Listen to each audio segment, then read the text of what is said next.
So, my dear judge post aspirants, రీసెంట్గా yesterday Andhra Pradesh high court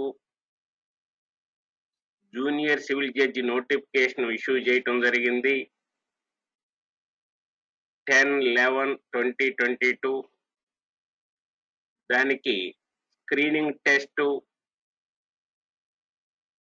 7/1/2023 announce చేయటం జరిగింది. నోటిఫికేషను ఈసారి ఫుల్ డీటెయిల్స్ ఇవ్వటం జరిగింది. ఎగ్జామ్ ఎప్పుడు, దాని రిజల్ట్స్ ఎప్పుడు, మెయిన్స్కి సెలక్షను, మెయిన్స్ ఎగ్జామ్స్ ఎప్పుడు, అన్ని డీటెయిల్స్ అన్ని ఇవ్వటం జరిగింది. మరి జడ్జి పోస్ట్కి డీటెయిల్స్ అన్ని ఇవ్వటం జరిగింది. నోటిఫికేషన్లో 25 పోస్టులు డైరెక్ట్ రిక్రూట్మెంట్, 6 ట్రాన్స్ఫర్ పోస్టులు. కన్సిడరబుల్ పోస్టులేను. Judge post is the ultimate goal of the law student.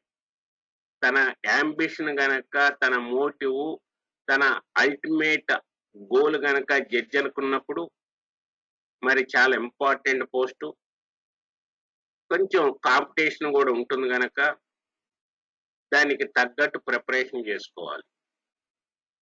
ముందు రిటన్ ఎగ్జామ్స్కి సెలెక్ట్ అవ్వాలి అంటే స్క్రీనింగ్ టెస్ట్ని బాగా రాయాలి.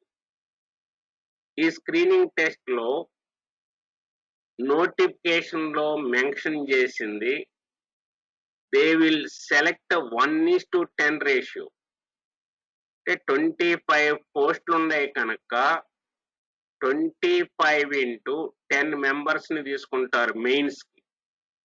అంటే 250 members, some times a little more than that. Screening టెస్ట్లో మెయిన్గా one is required to know how to read the Bare Act, how to understand the provisions, how to understand the multiple choice question, how to answer. That is the matter. That plays a key role. అందువల్ల మేజర్గా వేరే acts ఒక్కొక్కసారి recent cases కొన్ని ఇవ్వటం జరుగుతుంది. మొన్న రీసెంట్గా Telangana ప్రిలిమ్స్లో cases అడగలేదు. గత ప్రీవియస్ పేపర్స్లో కేసులు అడగటం జరిగింది కనుక కేసెస్ కూడా land mark cases relating to the syllabus cover చేస్తే సేఫ్ గేమ్ అవుతుంది. మనం బేర్ యాక్ట్స్ని చదవాలి అన్నప్పుడు మనం గుర్తుపెట్టుకోవాల్సింది ఏంటంటే మనకి ఇంటర్నల్ ఎయిడ్స్ ఉంటాయి. We have to see the title of the act, then preamble of the act, next heading of the sections, marginal note or the section heading, interpretative clause or definitions, provisos, illustrations, explanation, schedule, statement of object and reasons. జనరల్గా ఎవరైతే జాగ్రత్తగా ఉంటారో out of 100 15 బిట్స్లోనే కీలకం. ఒక 15 బిట్స్లో కీలకం. ఎక్కువగా ఇవి ఎవరైతే ఆన్సర్ చేస్తారో సెలక్షన్ వాళ్ళకి ఎక్కువ అవకాశం ఉంటుంది. ఈ 15 నార్మల్గా అందరు రాయలేరు.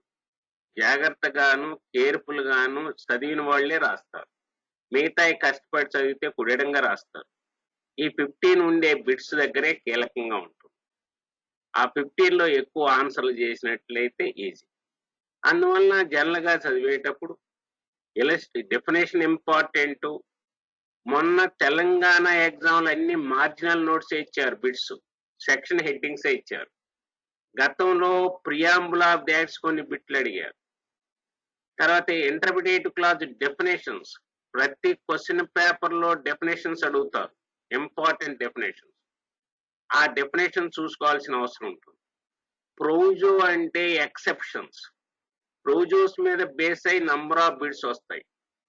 మనకి సెక్షన్ లో చెప్పిన దానికి ప్రొవిజోలో ఎక్సెప్షన్ లిమిటేషన్ ఉంటుంది. ప్రొవైడెడ్ ఈ ప్రోజోస్ వదిలిపెట్టినట్లయితే మనం ఆన్సర్ రాయటం కష్టం అవుతుంది. అందువల్ల సెక్షన్ కింద ఉన్నటువంటి provisos will play vital role to answer the multiple choice questions. Illustrations will also play an important role. కనుక illustrations కాంట్రాక్ట్స్ తీసుకున్న ఐపీసీ అయినా, సిఆర్పిసి అయినా, ఎవిడెన్స్ యాక్ట్ అయినా చాలా సబ్జెక్ట్స్ లో illustrations will play vital role. మేజర్గా కాంట్రాక్ట్స్ లోను, ఐపీసీలోను, criminal procedure code, evidence act లో illustrations will play vital role. Explanations. Sometimes explanation is also very, very important to answer certain multiple choice questions. Schedule and statement of object and reasons, not that much relevant. Then while reading these sections, we have to take care with regard to certain expressions or words. Notwithstanding, this is a negative language. Notwithstanding ante does mean that is abstante clause. Abstante clause, that means it is a legislative device giving priority or overriding effect. So once the section starts notwithstanding, that means above this section something is there, but the section says irrespective of what was stated earlier, this will prevail over that. అలా notwithstanding ఉన్నప్పుడు ఈ యొక్క notwithstanding లో ఉన్న contents prevail అవుతాయి, previous లాతో సంబంధం లేకుండా. Then we have to see the in bare act is there any bar of jurisdiction. That means the cases గనక ఎక్కడైతే ఒక యాక్ట్ లో వచ్చినాయో వాటిని ఏ కోర్టుకి వెళ్ళాలి, ఆర్డినరీ కోర్ట్స్ జ్యూరిస్డిక్షన్ బార్ చేసింది అంటే స్పెషల్ జ్యూరిస్డిక్షన్ ప్రొవైడ్ చేయటం జరిగింది. Then we have to see the words like shall, may, because shall is mandatory, may is discretionary. Then we have to see the expressions like this.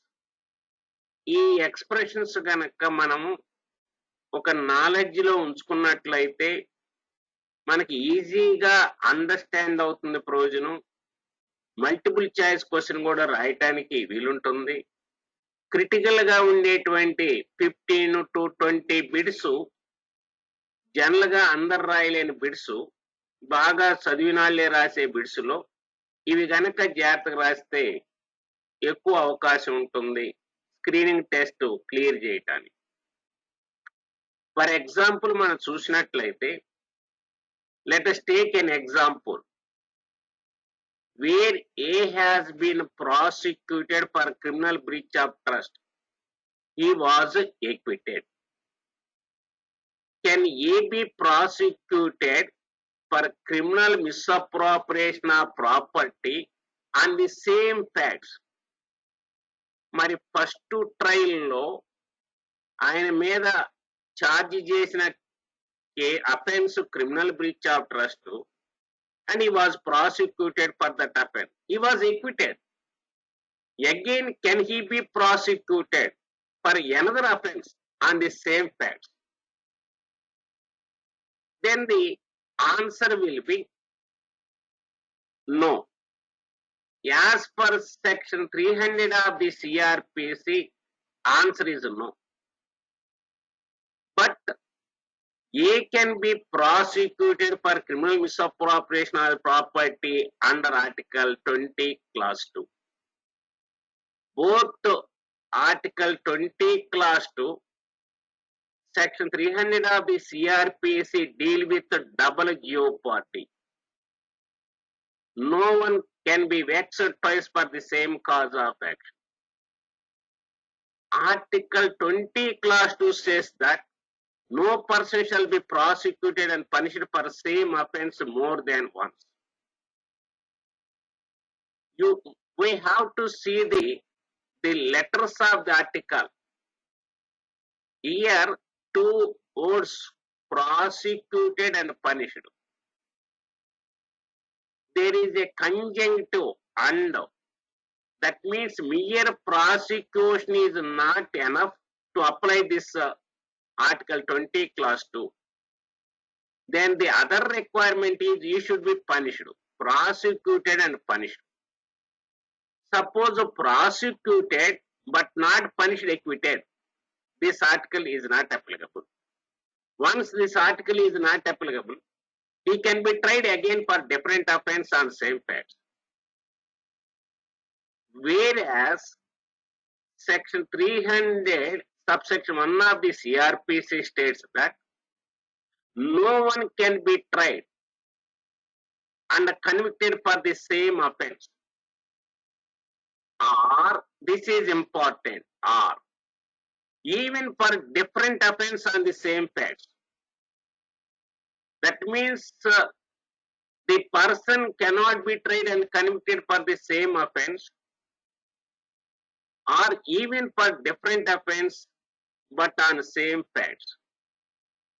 When we compare the Article 20 Clause 2, Section 300 subsection 1 of the CRPC, then no person shall be prosecuted and punished for the same offense more than once. Here this is a negative word. For easy memory to answer the question, while reading we should keep in mind, then we should bring the negative word after shall. Then it is easy for us to remember. Person shall not be prosecuted and punished for the same offense more than once. Here, Section 300, subsection 1 of the CRP states that no one can. We can also bring the negative word no after can. One cannot be tried and convicted for the same offense or even for different offense but on the same facts. Article 20 Clause 2 covers the atriphois convict.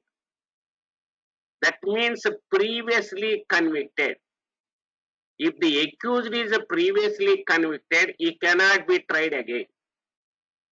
If accused is not previously convicted, he can be tried again.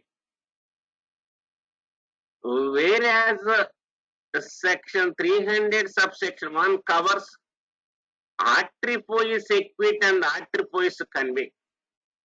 It does mean once the accused is prosecuted, if previously acquitted, again he cannot be tried either for the same offense or on a different offense basing on the same facts.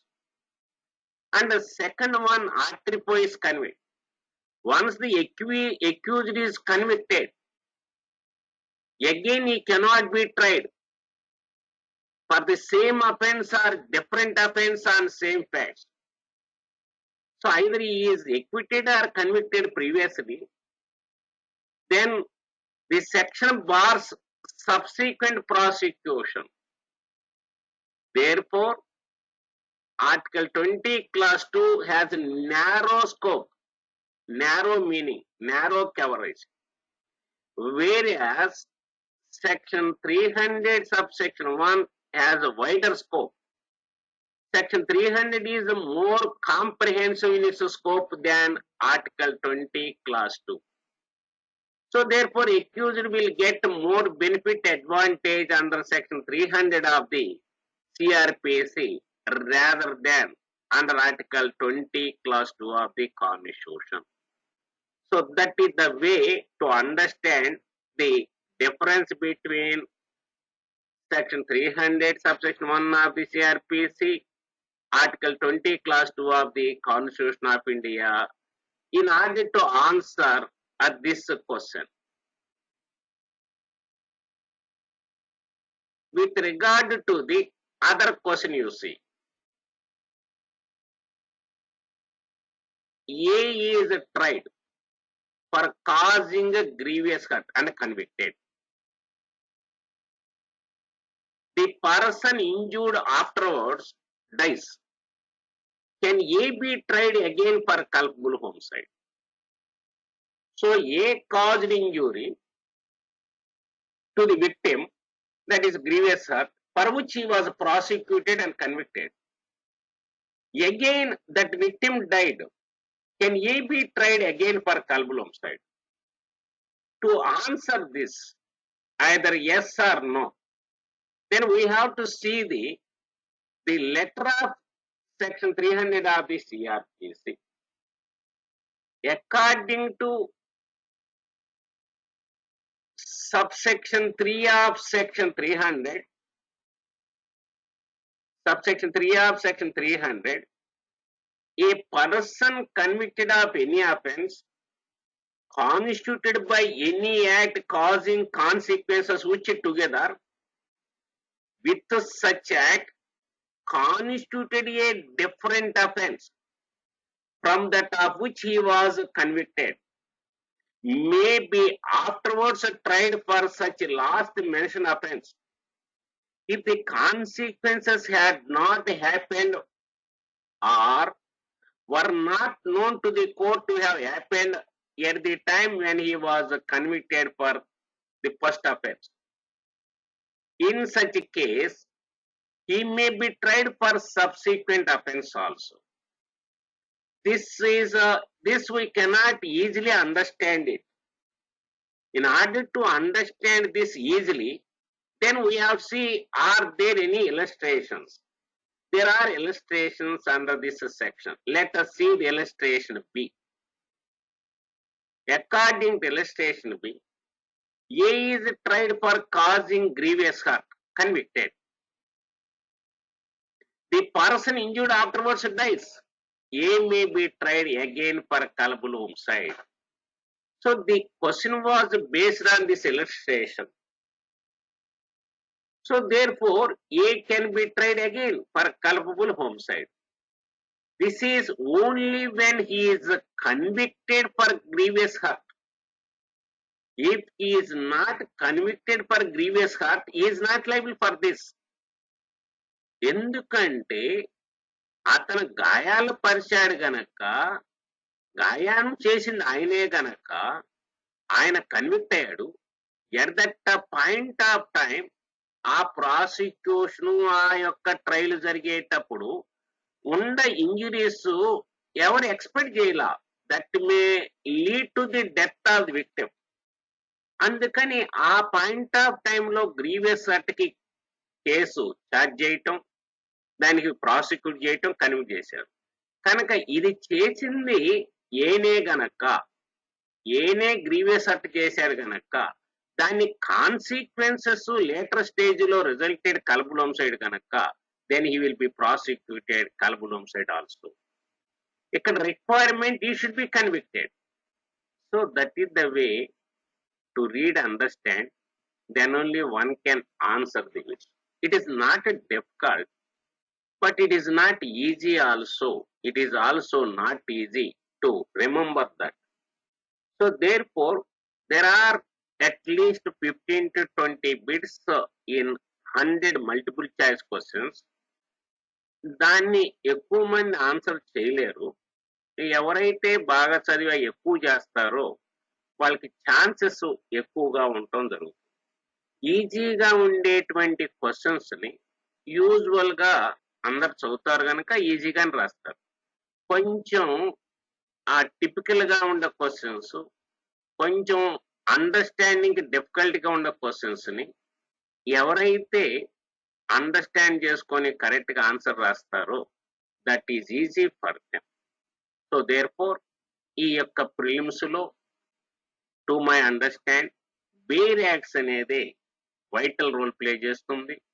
ఆ bare acts ని section చదవటం, వాటిని గుర్తుపెట్టుకోవటం, that is very very important.